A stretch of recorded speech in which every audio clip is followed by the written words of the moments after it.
करेंगे हमारा yoga. And yoga जो हम करेंगे वो हम करेंगे फुल बॉडी का योगा, ठीक है। इसमें अभी हमने जितनी भी एक्सरसाइज करी है, हम लोग काफी ज्यादा थक गए, हमारा पूरा जो बॉडी है वो एक हो रहा है, पूरी बॉडी में अच्छे से गंदी तरीके से दर्द हो रहा है। सो जो लोग जिम करके इतनी बुरी तरह मेहनत करके घर चले आते हैं, अगले दिन उनके होता है काफी ज्यादा दर्द, ठीक है। हालांकि मेरे भी होता है नो डाउट, बट उतना नहीं होगा कि बेयर नहीं कर सको आप, अनबेरेबल ऐसा दर्द नहीं होता है। क्यों? क्योंकि हम करते हैं उसके बाद पूरी की पूरी फुल बॉडी की स्ट्रेचिंग, जिसमें हम योगा करते हैं। एंड योगा करते वक्त हम पूरी बॉडी का ध्यान रखते हुए फुल बॉडी की स्ट्रेचिंग करते हैं, सब चीजें करते हैं। तो चलिए अब हम करेंगे हमारा योगा। एंड शुरुआत करेंगे हम मार्जरी आसन से। मार्जरी आसन को कैट एंड काउ पोज भी कहते हैं। एंड मार्जरी आसन क्या करता है? मार्जरी आसन, जैसे अभी हमने शोल्डर का जो हनुमान दंड किया, तो हमारे शोल्डर में हो रहा होगा काफी ज्यादा दर्द, तो हम शोल्डर पे स्ट्रेचिंग का सब कुछ करेंगे।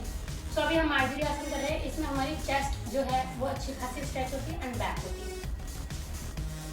हाँ चलिए, तो सबसे पहले हम कैट एंड काउ पोजीशन में आ जाते हैं। सांस को छोड़कर नीचे जाएंगे, भरते हुए ऊपर आएंगे, ठीक है। ये हम अच्छे से, हमारी जो कमर है वो स्ट्रेच होगी, शोल्डर स्ट्रेच होंगे।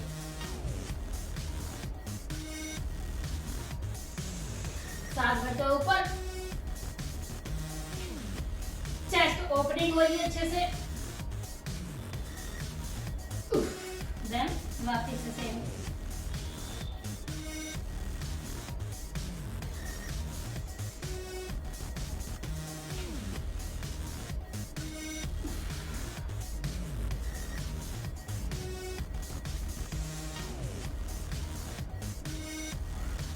बात करेंगे शशांकासन। ये आपके शोल्डर को स्ट्रेच करेगा अच्छे से।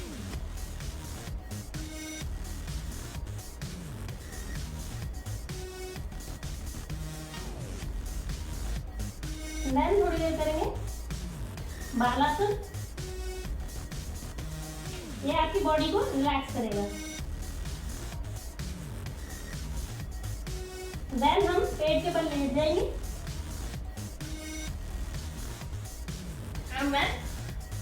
हम करेंगे भुजंगासन, ठीक है।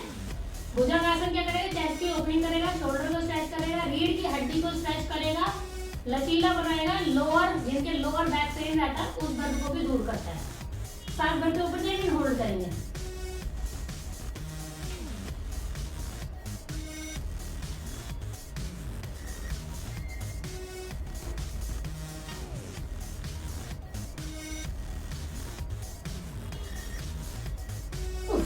सांस छोड़ते नीचे,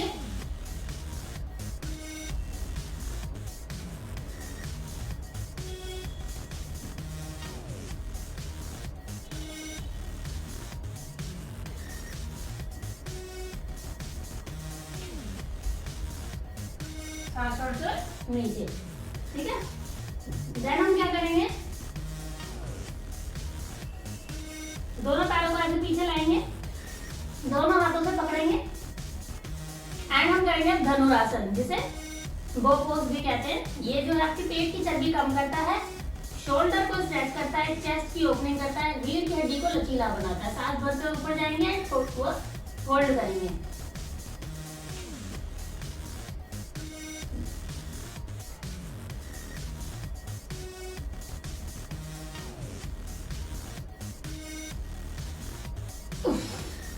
सांस छोड़ते हुए नीचे आएंगे, थोड़ी देर हम मकरासन करेंगे।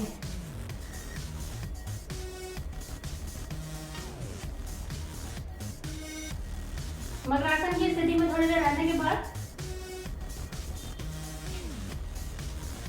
हम करेंगे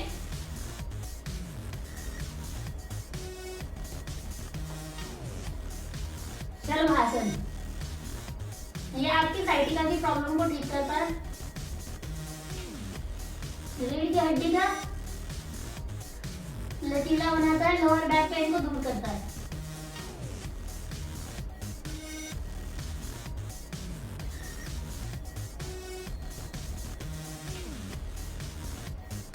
ठीक है, तो इससे आपके हैमस्ट्रिंग पर भी अच्छा खासा खिंचाव आता है। देन हम पेट के बल लेटे लेटे ही कर लेंगे विपरीत नौकासन। वो आपके शोल्डर से लेकर पैर तक, तो पूरे शरीर पे खिंचाव लेकर आएगा, पूरे शरीर की स्ट्रेचिंग करेगा। दोनों हाथों का ऐसे सीधा करेंगे, सांस भरते हुए हाथ और पैर साथ में उठाएंगे।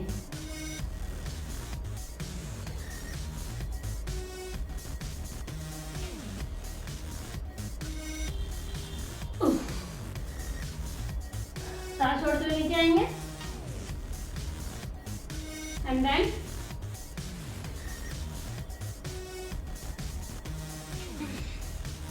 हम कर लेंगे सबसे पहले पर्वतासन। पर्वतासन जो है आपके शोल्डर को स्ट्रेच करता है, रीढ़ की हड्डी को सीधा और लंबा करता है।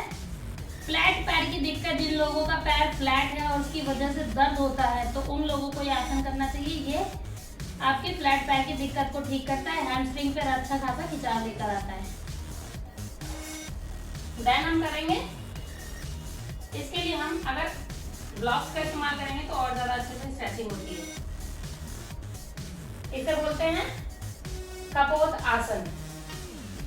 ये आपकी पैरों की अच्छे से स्ट्रेचिंग करती है, हनुमान आसन करने के लिए तैयार करता है ये आसन आपको।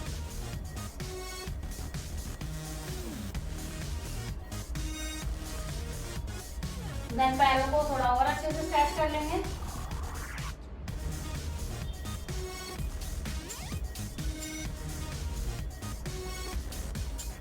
देन कर लेंगे एक पादराज कपोत आसन।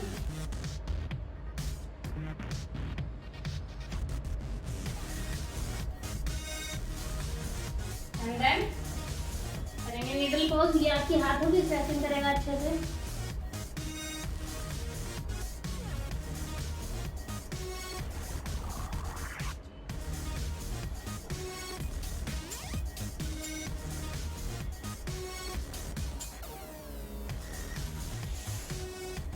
दूसरे पैर से भी सेम ही रिपीट करेंगे हम।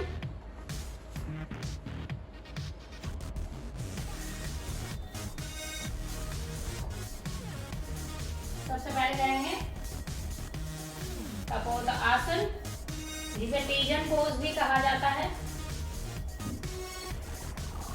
यह आपके साइड की चर्बी को ठीक करता है, कम करता है।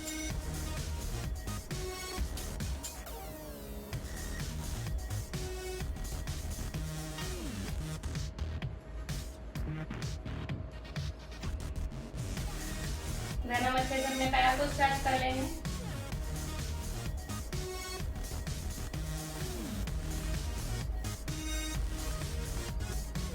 देन कर लेंगे एक पादराज कपोत आसन।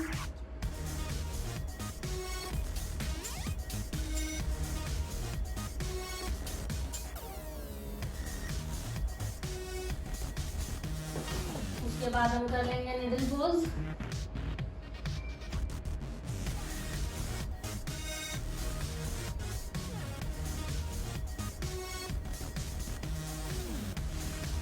वापस से खड़े होंगे, दोनों पैरों को पीछे की साइड लेकर जाएंगे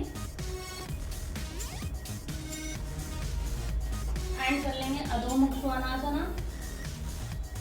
ये आपके हैमस्ट्रिंग को खींचती है अच्छा खासा, हैमस्ट्रिंग पे जोर आता है एंड आपके शोल्डर पर और आपके हाथों पे अच्छा खासा स्ट्रेच आता है।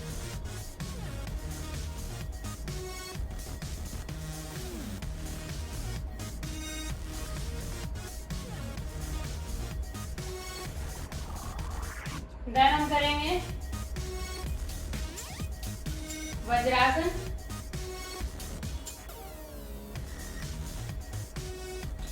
वज्रासन खाना खाने के बाद करना चाहिए, खाना पचाने में काफी ज्यादा मदद करता है, पेट के अंदरूनी अंगों की मालिश करता है, अपच गैस जैसी परेशानियों से मुक्ति दिलाता है। देन इसके बाद हम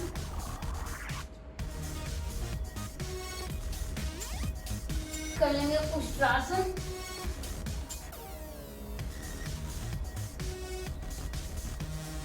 ये आपकी शोल्डर को स्ट्रेच करता है, चेस्ट की ओपनिंग करता है। जिन लोगों के सीने में बलगम जमा हो उन लोगों को ये आसन करना चाहिए। सीने में धुआं जमा हो सिगरेट पी के उन लोगों को ये आसन करना चाहिए। थायराइड की प्रॉब्लम है उन्हें भी करना चाहिए, या फिर सांस लेने में दिक्कत हो उन लोगों को भी आसन करना चाहिए। ये आपके पूरे चेस्ट की अच्छे से ओपनिंग कर देता है।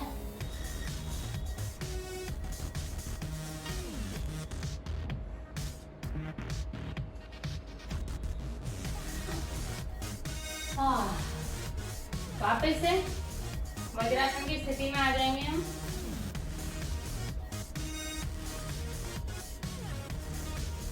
एंड देन दोनों पैरों को कर लेंगे हम सीधा एंड हम करेंगे दंडासना।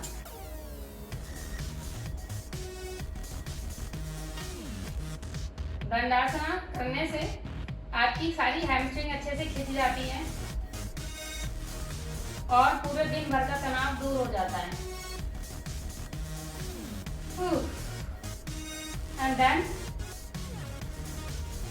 क्योंकि मेरी साइटिका की प्रॉब्लम है तो मेरी यहाँ की नस काफी ज्यादा दर्द करती है, तो उसको ऊपर करने में बहुत दर्द होता है।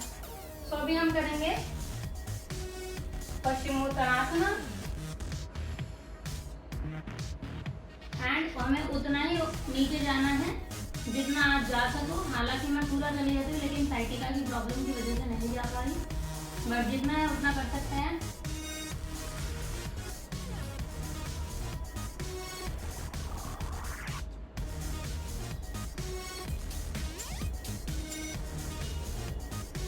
यहाँ पे अच्छा खासा दर्द होता है, खिंचाव आता है। इस पैर में ज्यादा आता है क्योंकि प्रॉब्लम है, बाकी दूसरे पैर में कोई दिक्कत नहीं है। सांस भरते हुए ऊपर आएंगे एंड देन क्योंकि इस पैर में ज्यादा ही खिंचाव है तो हम एक और काम कर लेते हैं। हम करेंगे जानु शीर्षासना। जानु शीर्षासना करते वक्त हमें फूलों की साइड से झुकना है, तो ये आपकी फूलों की जोड़ों की ओपनिंग करती है, ठीक है। एंड साथ ही आपके हैमस्ट्रिंग पे तो काम करेगी ही करेगी।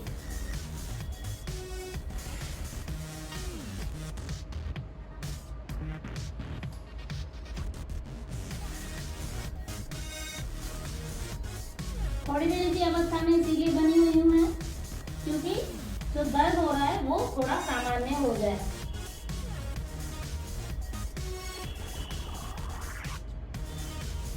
वापस से ऊपर आएंगे एंड इस पैर को इस तरीके से रखेंगे एंड हम कर लेंगे मारीची आसन। ये आपके हाथों की, पैरों की, फुल बॉडी की स्ट्रेचिंग करता है। अच्छी खासी स्ट्रेचिंग हो जाती है क्योंकि हम वर्कआउट करके बैठे हैं उसमें हमारा पूरा शरीर दर्द होगा। अगर हम स्ट्रेचिंग नहीं करेंगे तो पूरी बॉडी में अच्छा खासा पेन होगा। तो हम कर रहे हैं फुल बॉडी की स्ट्रेचिंग, फुल बॉडी योगा आपकी पूरी बॉडी की फ्लेक्सिबिलिटी के लिए। और ये सारे योगा ऐसा एडवांस नहीं है, बेसिक योगा है। आप हर रोज करेंगे तो सारी चीजें बहुत आसानी से कर लेंगे।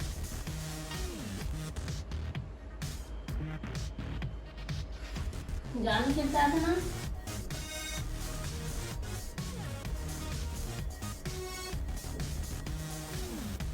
हर आसन में आपको कम से कम 10 से 30 सेकंड तक बने रहना है ताकि आप उसका फल उठा सकें, उसके फायदे ले सकें।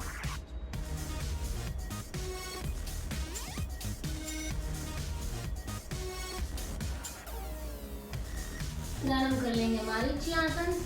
ये आपके हाथों की फ्लेक्सिबिलिटी को बढ़ाता है, लचीला बनाता है हाथों को। थोड़ी देर इसी आसन में बने रहेंगे।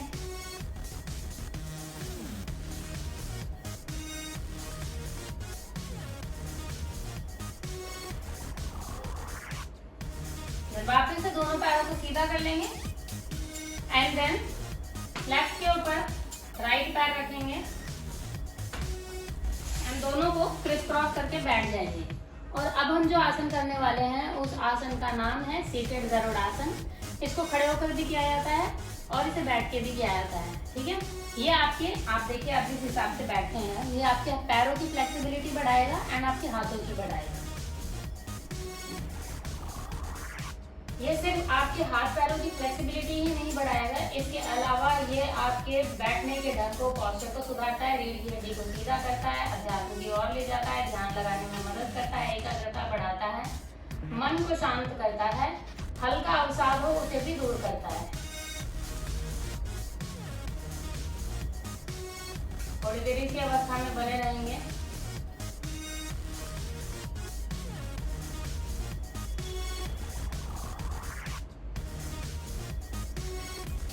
देन हम कर लेंगे यहीं से ही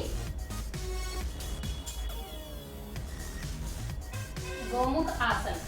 गोमुख आसन भी आपके पोस्चर को सुधारता है, ट्राइसेप की चर्बी को कम करता है, आपके हाथों को फ्लेक्सिबल बनाता है, लंबा बनाता है एंड आपके हाथों को टोन्ड करता है, ट्राइसेप की चर्बी को टोन्ड करता है। थोड़ी देर इस अवस्था में बने रहेंगे।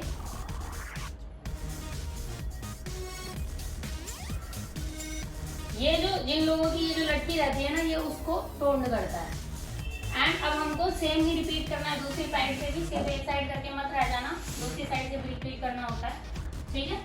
तो अब हम करेंगे दूसरी साइड से रिपीट। सबसे पहले हम अपनी एकाग्रता बढ़ाएंगे, ध्यान लगाएंगे। जय श्री राम।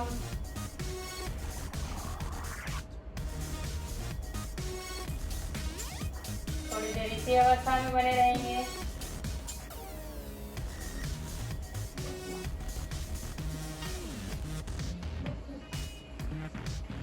देन हम करेंगे गोमुख आसन। इस आसन का नाम गोमुख इसीलिए है क्योंकि ये आसन करते वक्त गाय के मुख की तरह लगता है। ये जो आपके दोनों हाथ हैं ये गाय के कान लगते हैं, चेहरा गाय का मुख लगता है, इसीलिए इस आसन का नाम पड़ा था गोमुख आसन। और इस आसन को करने से आपका पोस्चर सुधरता है, ट्राइसेप की चर्बी कम होती है, टोन्ड होते हैं हाथ आपके, हाथ भी फ्लेक्सिबल होते हैं।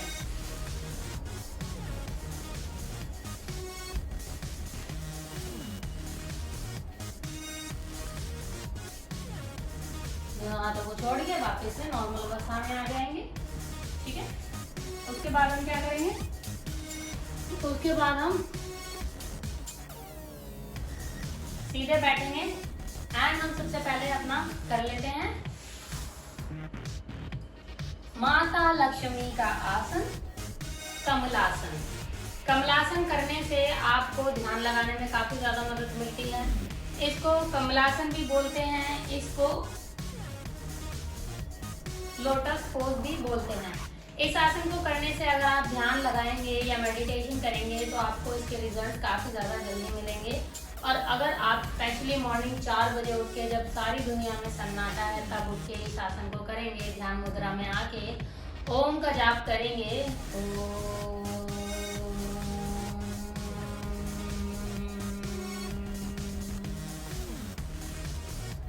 तो इतनी ज्यादा जल्दी आपका ध्यान लगेगा, आप इमेजिन भी नहीं कर सकते हो। ये काफी ज्यादा अच्छा आसन है। इसके बाद हम कर लेंगे तौलासन, जिसे तुलासन या फिर स्केल पोज भी कहा जाता है। तुलासन क्यों किया जाता है? तुलासन इसीलिए किया जाता है अगर आपको अपने पेट के एब्स बनाने हैं या पेट की चर्बी कम करनी है। तो तुलासन करने के लिए सबसे पहले आपको सेम इस अवस्था में, कमलासन की अवस्था में आना पड़ता है। उसके बाद अगर आपके पास ब्लॉक्स नहीं है तो आप नॉर्मली भी उठ सकते हैं, एंड अगर आपके पास ब्लॉक्स है तो वेल एंड गुड, या फिर आप ईंटे वीटे रखकर भी कर सकते हैं। लेकिन बेस्ट यही होगा कि ब्लॉक्स हो तो ज़्यादा अच्छा है, एंड ब्लॉक्स नहीं है तो भी अच्छा है। तो मैं दोनों से ही कर लेती हूँ। आज मेरे पास ब्लॉक्स हैं तो मैं ब्लॉक्स के साथ कर लेती हूँ। इसमें आपके शरीर, आपका सारा का सारा जो जोर है वो आपके कंधों पे आता है, तो ये आपके कंधों को मजबूत करता है एंड आपके एब्स बनाने में मदद करता है। ये आपकी कलाइयों को भी मजबूत करता है क्योंकि आपकी कलाई पे आपका शरीर का सारा भार होता है। पेट इसमें सुखाड़ कर रखना पड़ता है क्योंकि सुखड़ा हुआ जो पेट रहता है वो आपकी चर्बी को कम करता है एंड एब्स बनाने में मदद करता है। वापस से नीचे आ जाएंगे एंड हाथों को सेम इसी टाइम पे हम उल्टा भी कर लेंगे ताकि हमारे हाथों में प्रॉब्लम ना हो, ठीक है। एंड देन हम इस अवस्था से नॉर्मल सुखासन की अवस्था में आएंगे, एंड सुखासन की अवस्था के बाद हम आ जाएंगे दोनों तलवों को जोड़ के, अपने इस तरीके से दोनों तलवों को जोड़ लेंगे एंड हम करेंगे तितली आसन, जिसे बटरफ्लाई पोज भी कहा जाता है। तितली आसन करने से आपके पेल्विक एरिया के जोड़ जो है वो खुलते हैं, स्प्लिट खोलने में मदद करता है ये आपकी। जिन लोगों को पीरियड्स पेन होता है उन लोगों के लिए काफी ज्यादा फायदेमंद है। इवन डिलीवरी के लिए भी डिलीवरी के टाइम पे भी काफी ज्यादा मददगार साबित होता है। सो डॉक्टर्स भी बोलते हैं आफ्टर 3 मंथ ऑफ प्रेगनेंसी आपको तितली आसन करना चालू कर देना चाहिए। सो इसके बहुत सारे फायदे हैं, फीमेल्स में ही नहीं मेल्स में भी काफी ज्यादा फायदे हैं। तो दोनों को ही ये आसन जरूर करना चाहिए। अगर आप भी स्प्लिट खोल के लोगों के आगे फ्लॉन्ट करना चाहते हैं हनुमान आसन करके, सो इसे कर सकते हैं। इसके बाद हम दोनों अपने हाथों को जोड़ लेंगे, ठीक है। एंड इस तरीके से जोड़ने के बाद दोनों पंजों को पकड़ के हम करेंगे बद्ध कोणासन। सांस छोड़ते हुए हम नीचे जाएंगे। ये आपके कूल्हे के जोड़ों को खोलता है, इसके अलावा पेल्विक एरिया के जोड़ों को भी खोलता है, काफी ज्यादा स्ट्रेच मिलता है।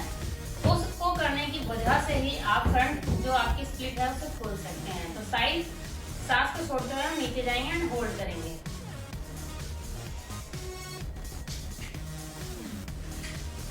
ये आपके पेट की चर्बी को भी कम करता है एंड आपके पैरों को अच्छा खासा स्ट्रेच मिलता है।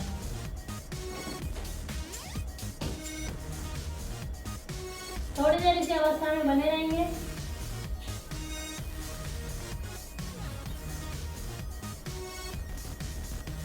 अगर आप इस आसन को हर रोज करेंगे तो उपविष्ट कोणासन करने में आपको काफी ज्यादा मदद मिलेगी। तो अब हम क्या करेंगे, अब हम लेट जाएंगे पीठ के बल एंड पीठ के बल लेट के करने वाले योगा करेंगे, ठीक है। जिसमें हम सबसे पहले जो योगा करने वाले हैं वो योगा आपकी साइटिका में काफी ज्यादा मददगार है, इसीलिए मैं करती हूँ। और क्योंकि मुझे है साइटिका का काफी ज्यादा दर्द, तो वो योगा मेरे लिए तो बनता ही है। सो उस योगा का नाम है, सबसे पहले हम पैर सीधे कर लेते हैं।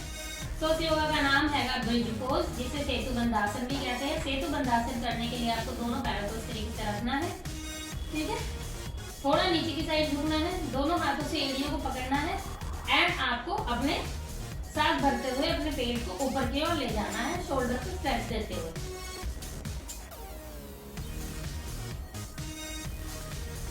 थोड़ी देर इसी अवस्था में बने रहना है। सांस को सामान्य कर सकते हैं आप, ये आपकी साइटिका की प्रॉब्लम को ठीक कर देगा। आप चाहे तो हाथों से भी सहारा दे सकते हैं कुछ इस तरीके से।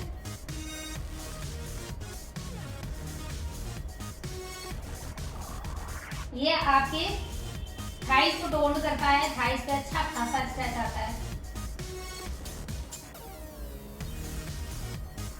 वापस से नॉर्मल अवस्था में आ जाएंगे।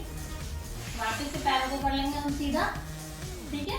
एंड देन दोबारा से हम अपने पैरों को सबसे पहले हम कर लेंगे आनंद बालासन। आनंद बालासन जो है इसे हैप्पी बेबी पोज भी कहते हैं। इस आसन को करने से जिन लोगों को डिप्रेशन रहता हो, लोगों को लगता होगा मजाक, लेकिन जिन लोगों को डिप्रेशन है, अवसाद है, जो लोग काफी ज्यादा मूड स्विंग होते हैं, उन लोगों को ये आसन जरूर करना चाहिए। ये है हैप्पी बेबी पोज। इस आसन को करने से आदमी खुश रहता है, डिप्रेशन से बाहर निकल जाता है। आप छोटे छोटे बच्चों को देखेंगे बेबी पोज, इसका नाम इसीलिए पड़ा क्योंकि छोटे बच्चे ऐसे ही करते रहते हैं, हमेशा अंगूठों को पकड़ के ऐसे नाचते रहते हैं, हंसते रहते हैं। तो सेम अगर आप भी, क्योंकि आदमी बड़ा हो जाता है तो बच्चों वाली हरकतें छोड़ देता है, लेकिन वो भी जरूरी है करनी अगर आपको खुश रहना है। तो अगर आप भी खुश रहना चाहते हैं तो आपको ये आसन करना चाहिए, ठीक है। उसके बाद हम इन दोनों पैरों को जोड़ लेंगे, इनके नीचे से ऐसे हाथ निकालेंगे एंड हम करेंगे द्विपादा अंगुष्ठान नासा स्पर्शासना। ये आपकी पेट की चर्बी को कम करने में मददगार है। सांस छोड़ते हुए नीचे पर ऊपर एंड दोनों अंगूठों से हम अपनी नाक को पकड़ लेंगे। थोड़ी देर इसी अवस्था में बने रहेंगे। आप चाहें तो इसे एक एक पैर से भी शुरुआती दौर में कर सकते हैं।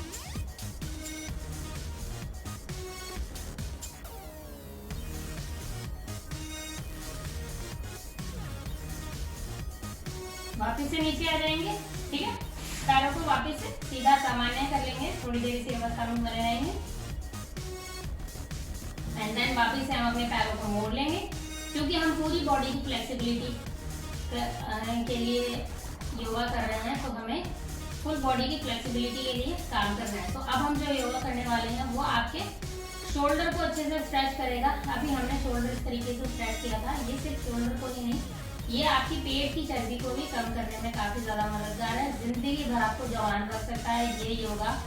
सिर्फ ये आपको जवान नहीं रखेगा, ये आपको आपकी उम्र से 10 साल छोटा दिखा सकता है अगर आप नियमित रूप से चक्रासन करेंगे तो अभी हम जो करने जा रहे हैं उस आसन का नाम है चक्रासन, जिसे व्हील पोज भी कहा जाता है।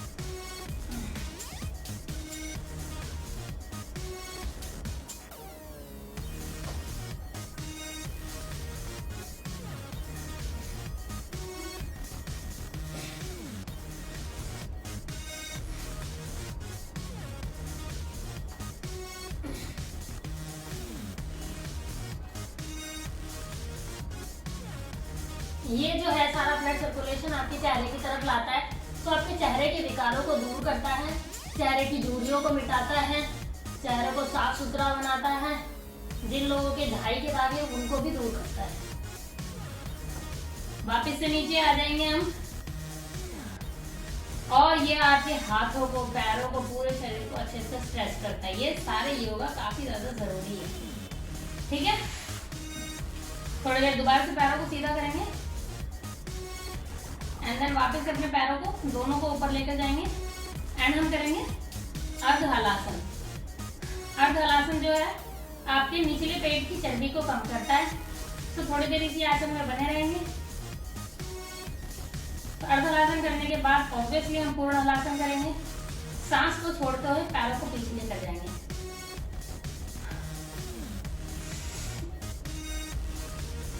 एंड दोनों हाथों को ऐसे जोड़ लेंगे। थोड़ी देर इसी अवस्था में बने रहेंगे। पेट की चर्बी को कम करता है और आपकी कमर को स्ट्रेच करता है।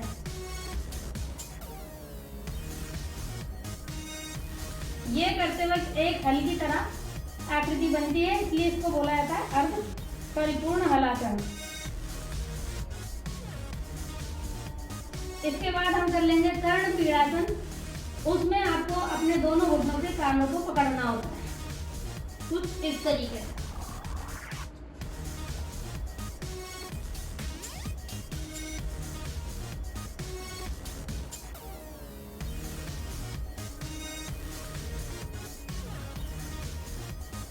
देन यहीं से ही वापिस से हलासन की स्थिति में आके हम जो है कर लेंगे सर्वांग आसन।